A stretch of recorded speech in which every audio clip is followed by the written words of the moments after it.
Ok, olá, boa tarde, boa noite, bom dia, não sei onde você vai estar assistindo esse vídeo.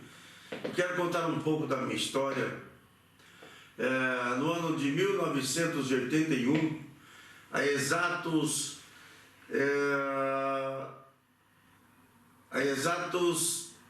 nós estamos em 2026, há exatos 44 anos atrás, é isso mesmo. Muito tempo, hein? Dia 10 de outubro de 1981 foi o dia mais feliz da minha vida. Foi o dia em que eu tive um encontro com Jesus. Eu aqui quero, resumidamente, falar um pouco acerca daquilo que Deus fez na minha vida, né? Foi um dia feliz, onde eu recebi um convite para participar de um culto de jovens. A minha vida não estava nada bem. Eu era um jovem meio revoltado, criado na zona leste de São Paulo, Itaquera, São Miguel Paulista, ali. Na época, um lugar muito perigoso, e já criado sem pai, revoltado, e na periferia, filho de família simples, né? Sem muito recurso, a gente acaba que se envereda para as coisas erradas. E era comum os jovens da periferia usar droga, e eu com 13 anos fumei o primeiro cigarro de maconha, né? E bem jovem ainda, 13, 14 anos, eu comecei a usar droga, fumar maconha, tomar comprimidos, tipo Artenis, o Optalidon, né? Que eram as drogas que a gente tomava na época. A cocaína era uma droga para ricos, era muito cara, né? Então eu comecei a enveredar para as coisas erradas. E eu quero contar um pouco, né, daquilo que eu passei.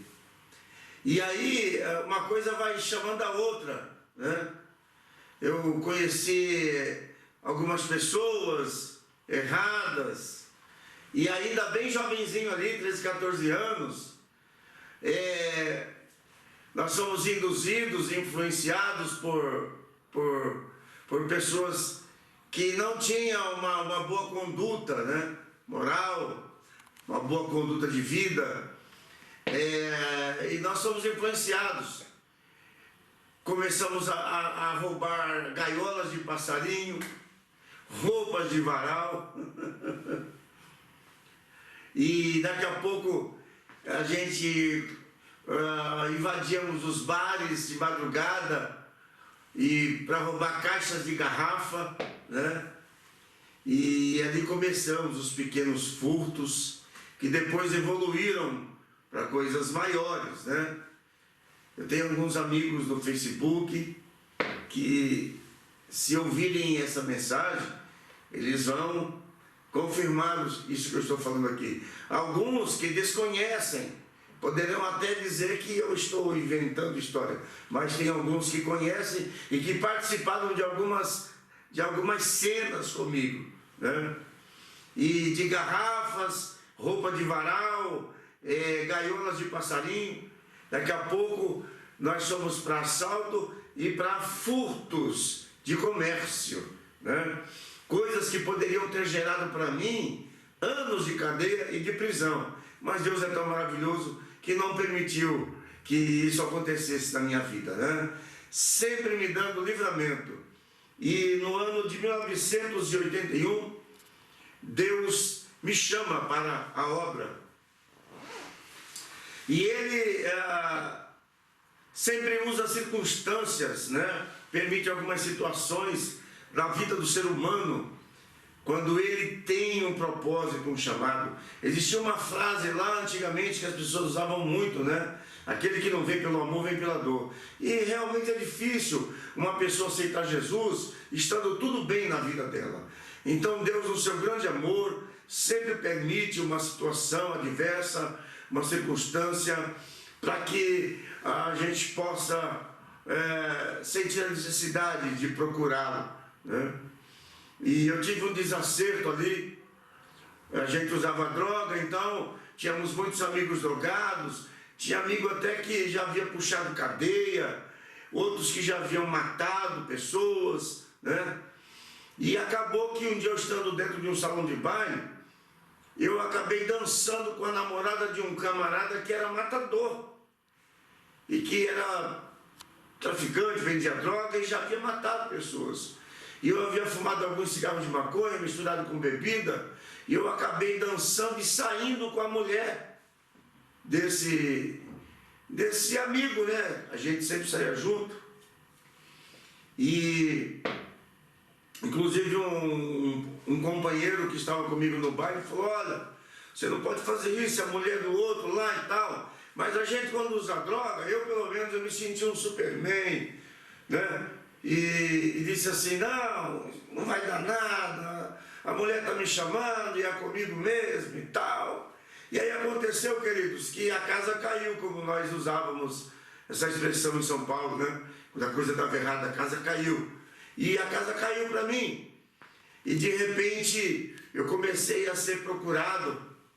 E estavam querendo me matar, mais ou menos várias pessoas, uns 12, dentro de um salão de baile, me ameaçando: vai morrer, vai morrer, vai morrer, vai morrer.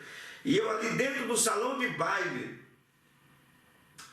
eu fiz uma oração mesmo sem conhecer a Deus. Eu havia ido algumas vezes com a minha tia à igreja, mas eu não conhecia, né? E eu pensei ali dentro do salão de baile, tinha 12 vagabundos que queriam me matar e tal, né? E eram pessoas que faziam mesmo. E eu fiz uma oração, disse: Deus, em pensamento só: Deus, se eu morrer aqui, alguém vai chegar em casa e vai contar para minha mãe. Minha mãe tem problema de coração e ela vai morrer, não vai aguentar, né? E se o Senhor existe e permitir que eu saia daqui com vida, eu nunca mais coloco o pé dentro de um salão de baile. Uma coisa incrível. Deus ouviu a minha oração. E eu consegui chegar em casa ileso, porque eles disseram que ia me esperar lá de fora do salão. E estava todo mundo armado a arma do momento era o 8, né? 38, entendeu? E eu vou usar aqui até uma linguagem que a gente usava na gíria. O Valita, que era o cara que eu tinha saído com a mulher dele, que era a gente chamava de dedo mole, né? O cara era apetitoso, como a gente costumava usar a linguagem da gíria nas antigas. Era apetitoso, dedo mole. E ele não brincava, não. Lá dentro do salão ele falou para mim: aí, você saiu com a minha mulher? Então vamos trocar uma ideia aqui, você vai ter que se explicar. E se a ideia não constar, você está ligado que aqui não é bafo não, né? Que era a gíria. Levantou a camisa e mostrou o 8. E era a arma do momento, né? Era o 8, era respeitado. E tinha mais uns 10 com ele. E disseram: vagabundo, o que você fez não tem justificativa, lá fora já era. Então eu fiz essa oração em pensamento: se o Senhor permitir que eu saia daqui sem me acontecer nada, eu não piso meu pé mais dentro de um salão de baile. Fiz um voto com Deus sem saber. Consegui chegar em casa, né? Fui para casa e a partir dali que comecei a sentir muito medo, muito medo. Alguns amigos vinham e falavam: aí, eu nunca mais voltei ao salão de baile, né? E alguns amigos iam até em casa e diziam: olha, os caras estão perguntando de você lá. Você fugiu, então você tem culpa no cartório. Os caras vão vir te buscar aqui na quebrada, né? E aí a gente ficava com medo. Quem é que não tem medo? Todo mundo tem medo, né? O Bezerra da Silva tinha uma música que falava assim: você com o revólver na mão é bicho feroz, mas sem ele, né?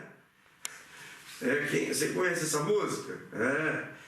De arma na mão todo mundo é perigoso, mas sem ela a gente né? Todo mundo tem medo. E aí vinham me falar: você sumiu, os caras vão vir te buscar aqui na quebrada. E aí eu ficava naquela, né, com medo. E aí, o que eu vou fazer? Era muita gente querendo na minha cabeça. E aí eu tive um desacerto com outros caras da minha vila, da minha quebrada, da minha área, né, Vila Verde, ali, São Miguel Paulista. E aí, então, para resumir, eu fui à casa da minha tia. E ela fazia trabalhos de feitiçaria e tal. Eu fui lá para ela fazer um trabalho para fechar o meu corpo, né? Que a gente fazia muito isso.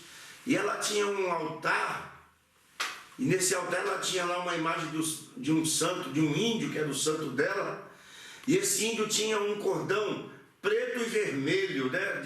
De conchinhas preto e vermelha. E ela disse, eu falei, olha tia, estão querendo me matar. Ela falou, eu vou dar esse colar para você, eu nunca fiz isso por ninguém, né? Mas eu vou dar esse colar para você, que você é o sobrinho que eu mais gosto. Você vai usar ele cruzado no peito assim, cruzado no peito. E o teu corpo vai estar fechado, não vai entrar bala, faca, nada. E ela me orientou, falou, quando você for dormir, você tira o colar, beija 3 vezes, põe debaixo do travesseiro. Quando você acordar, você pega, beija 3 vezes e cruza no peito. E aí, um dia eu levantei e esqueci de pegar o colar. A minha mãe foi arrumar a casa e viu. Quando ela viu aquilo ali, ficou desesperada, saiu chorando. E quando ela ia saindo de casa assim, desesperada para ir na casa da minha tia, que era crente, ela viu uma irmã passando, a irmã Florzinha, né? Ali em São Miguel, em Itaquera, o pessoal conhece a irmã Florzinha. E aí o que acontece? Ela disse, irmã, Deus te mandou aqui, vem aqui orar por mim, pelo meu filho, eu não estou bem. Olha o que. Aí pegou o colar e mostrou, olha o que eu achei debaixo do travesseiro do meu filho, irmã. Olha por isso aqui, minha mãe não tinha sabedoria. A irmã falou, não vou orar por isso aí, não vou orar pelo Satanás, não quero que você joga fora. Eu vou orar pelo teu filho, porque Deus está me dizendo que tem alguém querendo matar ele. Olha, irmão, como Deus fala. Tem alguém querendo matar ele. Mas Deus está me dizendo que vai livrar o teu filho, porque o seu filho vai ser um pastor, vai ser um homem de Deus, e Deus vai usar ele nesta nação e fora da nação. Olha como Deus fala, que coisa tremenda. Hoje eu sou pastor, estou aqui em Londres, já viajei várias nações do mundo. É Camacelli, Candaraia, aleluia, é Mitri, Camacelli, nasce. A gente contando testemunho, a gente sente a presença de Deus. Ela falou, Deus não vai deixar matar o seu filho, porque ele vai ser um pastor e vai para o mundo, vai ser um pregador do evangelho. E aí quando eu chego da rua, minha mãe, filho, pelo amor de Deus, tem alguém querendo te matar? Eu disse, o que aconteceu, mãe? Eu não tinha contado para ninguém, só a minha tia que sabia. Veio uma profeta do Senhor aqui e falou que tem gente querendo te matar, filho. E eu falei, meu Deus, o Deus dos crentes existe mesmo. E ele conhece e sabe de tudo. E eu contei a história para minha mãe. Minha mãe chorou e orou por mim, tudo. Mas eu não sabia que eu tinha que ir para a igreja, aceitar Jesus, nem nada, né? Aí teve o meu aniversário, estava fazendo um baile, aí de repente a mãe falou, a Dona Maria chegou aí, era uma serva de Deus, né? Era a mãe de um amigo meu da Assembleia de Deus. Chegou e a minha mãe falou, filho, para o baile aí, vamos ouvir o que a irmã Maria veio. Ela veio te parabenizar, vamos ver o que ela tem para te dizer e tal. Aí a irmã Maria chegou e disse assim, olha Júnior, toda vez, meu nome é Otto Júnior, toda vez que você passa na rua, em frente à minha casa ali, eu olho para você e Deus me fala a teu respeito.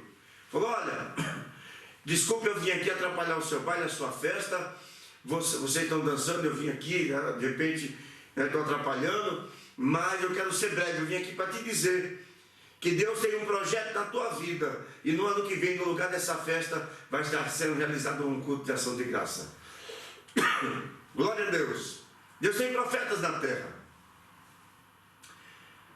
4 meses depois dessa revelação entregue, no dia 10 de outubro, muita gente querendo me matar, e eu estava em pânico, né?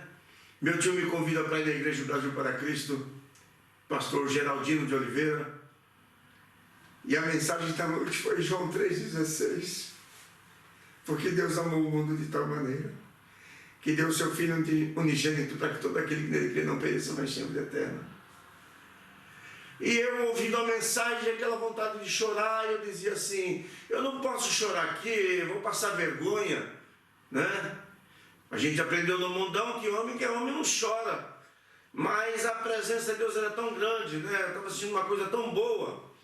E o diabo falava para mim, sai daqui. Mas eu estava sentado num banco, aqueles bancos de madeira, tinha uma pessoa de um lado, outra do outro, não dava para mim sair, né? E eu pensava comigo, esse povo está contando a minha vida em cima do altar. O hino que era cantado era para mim, o testemunho que era dado era para mim, a palavra foi toda para mim. E no final o pregador fez o apelo, disse, jovem, Jesus te ama. E aquela palavra entrou no meu coração e me quebrou, e me quebrantou.